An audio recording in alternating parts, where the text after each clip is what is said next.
When the Rebbe's mother, Rebbe Tzimchane, came to America in Tovshin Zion, she did not move into President Street right away. She lived on Lincoln Place. Lincoln Place is the block after Eastern Parkway. So there was a building almost by the corner of Lincoln Place in Kingston. There she lived with a lady called Mrs. Turner.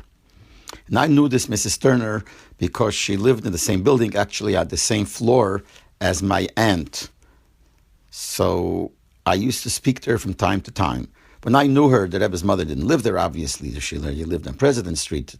But I spoke to her and I asked her about things that were going on when the Rebbe's mother lived there. So she told me that the Rebbe would come to visit her every day.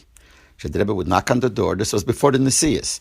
The Rebbe would knock on the door and she would go open the door. She never spoke to him. His Hadas HaKovod was so she didn't, even dare to speak to him anything. She would open the door for him.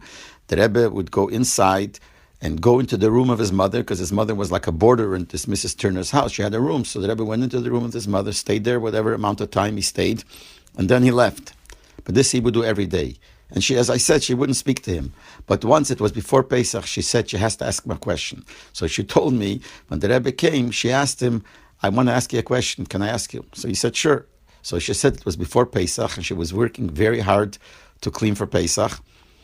And she asked the Rebbe, how come it is that the women have such a hard job of cleaning before Pesach and the men get off pretty easy? Why are the women so schuldig that the women have to work so hard? So the Rebbe answered her, that's what she said, that, okay, but the men have to put on tefillin every day. Now, simple pshat means, so the men have a burden the whole year of having to put on tefillin every day. There must be something deeper here. There must be some connection between tefillin and cleaning for Pesach. We know there's a connection between cleaning for Pesach and shofar, the varditcheves word, the word kashrak is a Rosh Tevis, kasher and shom, raim, kratzen.